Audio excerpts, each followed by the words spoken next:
Bloody corridor, आजकल ये शब्द भारत विरोधी मोहम्मद यूनुस, जो कि बांग्लादेश की इंटरिम सरकार को लीड कर रहे हैं, उनका सरदर्द बन चुका है।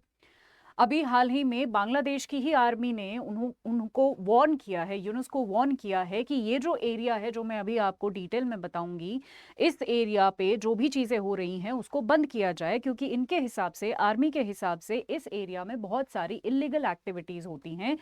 इलीगल एक्टिविटीज़ के साथ साथ यूएस और चाइना जैसे जो विदेशी ताकतें हैं वो इसको अपने काम के लिए यूटिलाइज करती है, जो कि बांग्लादेश की सॉवरेनिटी के लिए, बांग्लादेश की इंटीग्रिटी के लिए अच्छा नहीं है। इसीलिए यूनुस साहब को बोला गया है कि या तो आप इसको बंद कर दीजिए, और उसके साथ साथ एक और वार्निंग दी गई है कि काफी हो गया तुम्हारा इंटरिम, ये जो सरकार है चलाना, काफी हो गया, अब दोबारा से इलेक्शन करवाते हैं।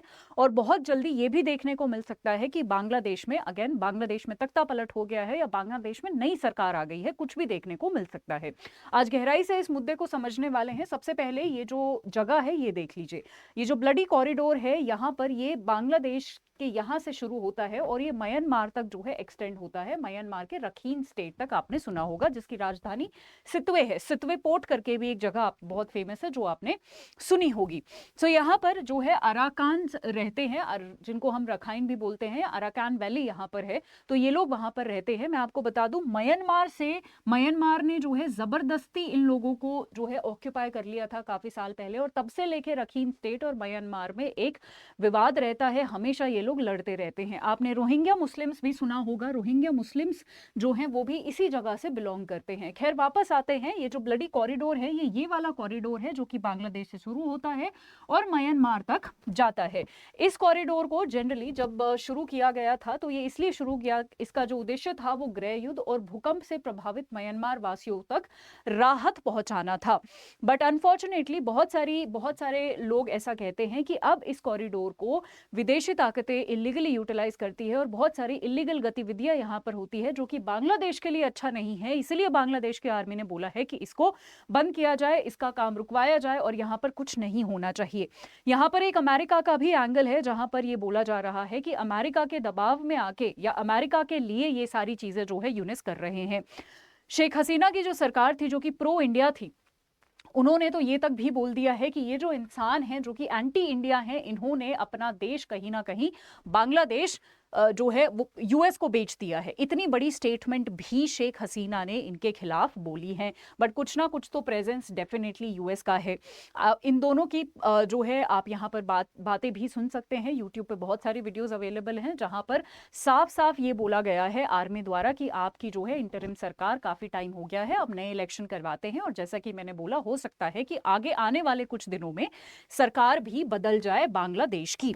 अब थोड़ा सा इंडियन एंगल डिस्कस कर लेते हैं। आप सभी को पता है कि बांग्लादेश आजकल इंडिया से भी काफी जो है हाथ पैर इंडिया के अगेंस्ट भी मार रहा है।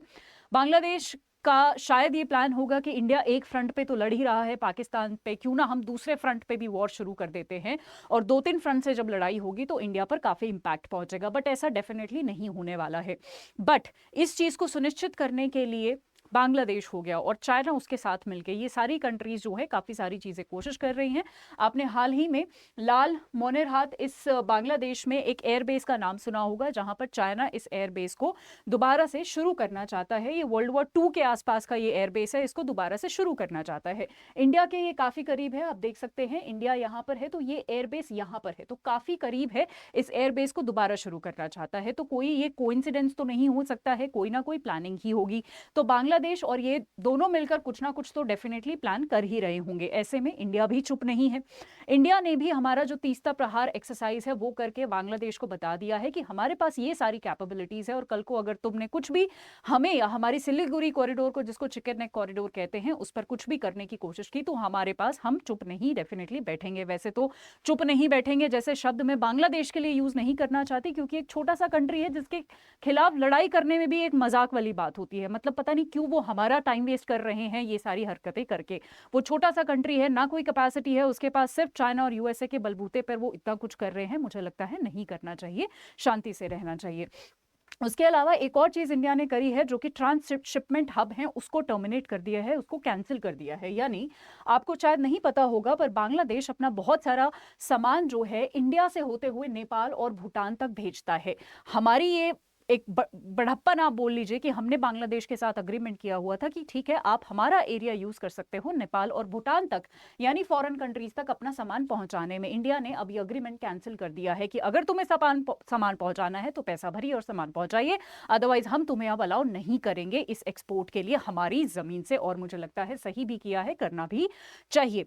तो एक तरफ यूनुस की जो मुश्किलें हैं वो काफी ज्यादा बढ़ चुकी हैं, क्योंकि अपने ही देश से भी उसको प्रेशर है, अपने ही देश की, बांग्लादेश की ही जो आर्मी है वो उसको प्रेशराइज कर रही है कि इस चीज को बंद करो, और अपना जो है इंटरिम जो आपकी सरकार है उसको बहुत हो गया, वो बहुत हो गई, अब दोबारा से इलेक्शन कंडक्ट करवाते हैं, ठीक है। और उसके साथ साथ ऐसा नहीं है, हमारे यहाँ से भी काफ़ी ज़्यादा प्रेशर है। हमारे यहाँ से, हम सबको पता है, थोड़े ही दिन पहले हमने ये तीस्ता प्रहार करी थी, जहाँ पर हमने अपने सिलीगुड़ी कॉरिडोर के आसपास करी थी। और उसके अलावा एक बहुत ही बड़ी स्टेटमेंट मैंने किसी भी सीएम की सुनी है, जो कि असम के सीएम की है, जिन्होंने साफ साफ बांग्लादेश को चैलेंज किया है। बांग्लादेश ने बोला है कि देखो जी, हमारे पास तो एक चिकन नेक है, हमारे पास ये चिकन नेक है जो कि पूरे भारत को, पूरे हमारे नॉर्थ ईस्ट से कनेक्ट करती है। अगर ये चिकन नेक पे कुछ हो जाता है तो हमारा नॉर्थ ईस्ट से डिस्कनेक्ट हो जाएगा। ये 22 किलोमीटर का एक स्ट्रेच है जो कि भारत के लिए बहुत ही ज्यादा इंपॉर्टेंट है अपने नॉर्थ ईस्ट से कनेक्टेड रहने के लिए। बांग्लादेश इसी को टारगेट करता है।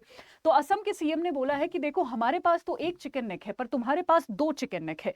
दो चिकन नेक का मतलब, यहां पर ध्यान से सुनिएगा, दो चिकन नेक का मतलब है ये है हमारा भारत, और यहां पर है ये जो आपको मैप में दिख रहा है, ये है Bangladesh.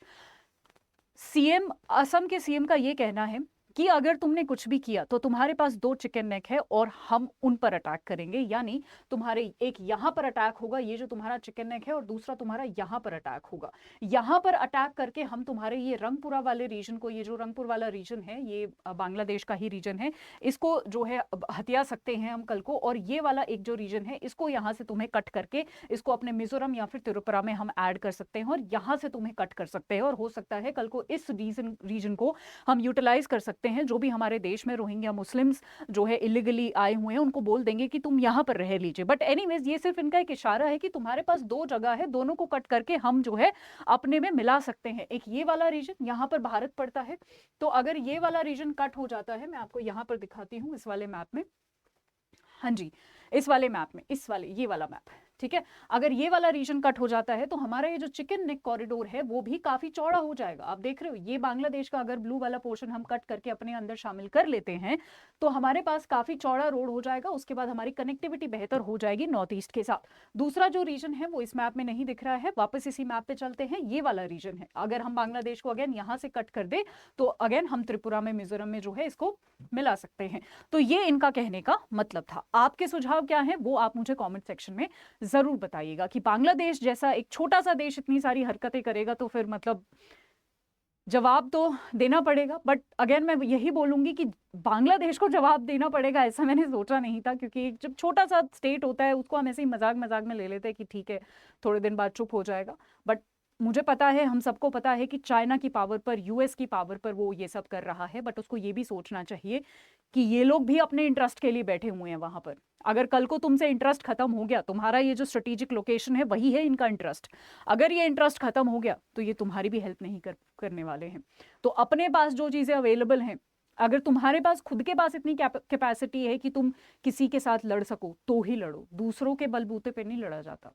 Thank you so much.